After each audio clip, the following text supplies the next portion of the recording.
Auzubillahi minesh-shaytanir-rajim. Bismillahir-rahmanir-rahim. Saqbatsna lenta dika media pa ngachi request ke dika skyote dika skyocha enta ngacha sngi thilna Archery Association of Ladakh enta शुक्रिया ज़रत मेहरबानी। आज के इस मौके पे media के हवाले से आर्चरी एसोसिएशन ऑफ लद्दाख एक तमाम लद्दाख के जितने भी आर्चर्स हैं, तीरंदाज हैं, उन तक एक पैगाम पहुंचाना चाहते हैं।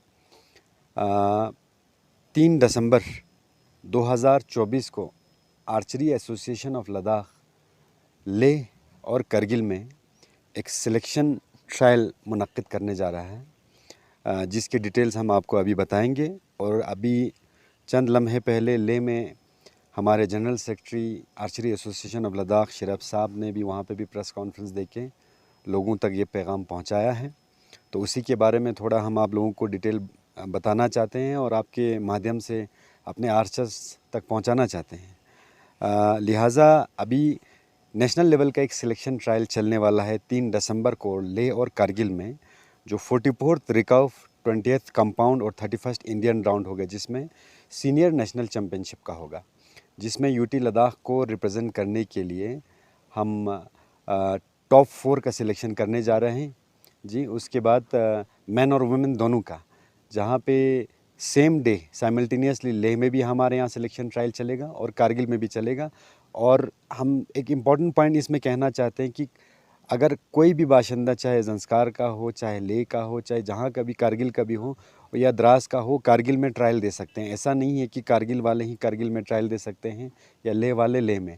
अगर हमारे कुछ लोग आर्चर्स अगर लेह में काम कर रहे हैं या अपने बिज़नेस के सिलसिले में या पढ़ाई के सिलसिले में लेह में हैं, वहाँ पे भी वो हमारे वहाँ डिटेल्स फॉलो करके ट्रायल सिलेक्शन के लिए 3 दिसंबर को वहाँ जा सकते हैं।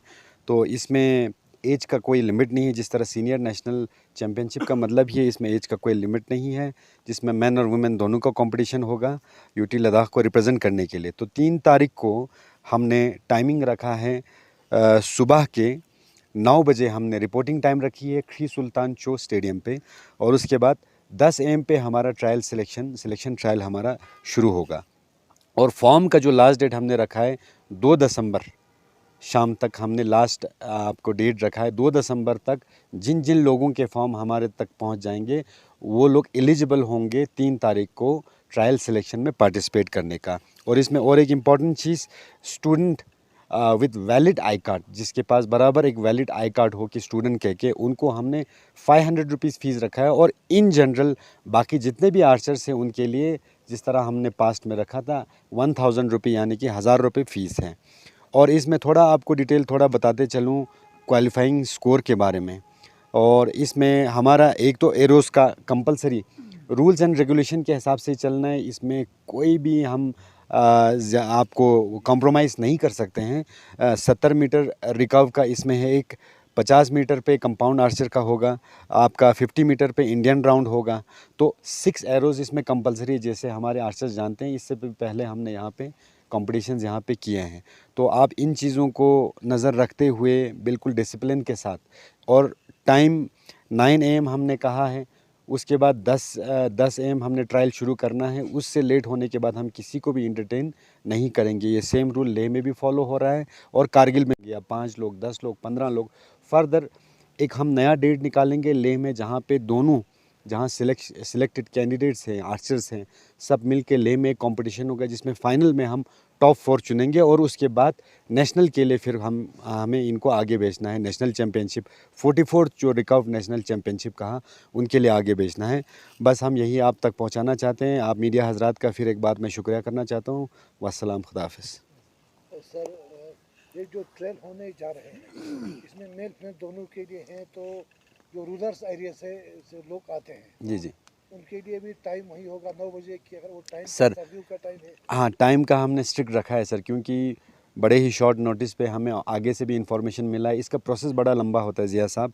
पहले यहाँ से सिलेक्शन करना, फिर लेह में शॉर्ट लिस्ट करना, उसके बाद इनका डॉक्यूमेंटेशन करना, और थोड़ा सा भी डॉक्यूमेंटेशन में कुछ इशू हो तो फिर आगे से हमको रिजेक्ट करते हैं। फिर जब सिलेक्शन फाइनल टॉप 4 होने के बाद इसका कुछ कोचिंग भी चलता है, वहाँ पे कोचिंग भी इन्हें देना है, आगे चैम्पियनशिप के लिए हमने तैयार भी करना है, और पहले भी हमने इस तरह बहुत सारे लोगों को भेजा है।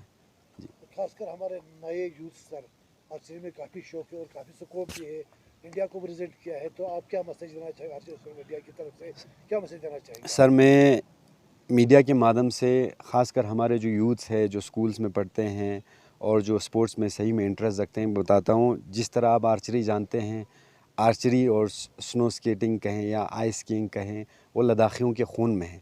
और मेरा यही मानना है कि इस फील्ड में हम बहुत आगे जा सकते हैं। अगर इसमें आप अच्छा प्रदर्शन करते हैं तो आने वाले टाइम में स्पोर्ट्स कोटा में भी जॉब के लिए भी बहुत फ़ायदेमंद रहता है। तो आर्चरी अभी हाल फ़िलहाल आप जानते हैं जिस तरह लोग क्रिकेट के शौकीन हैं, क्रिकेट में इतना जज्बा दिखाते हैं, उसी तरह हम रिक्वेस्ट करते हैं कि आर्चरी में भी बहुत स्कोप है। और archery association of Ladakh archery association of India के साथ एफिलिएटेड है। तो हम ये प्लेटफॉर्म लोगों को दे के हमारे आने वाले नस्लों को, आने वाले बच्चों को आगे बढ़ाने की कोशिश अपनी तरफ से करते रहेंगे।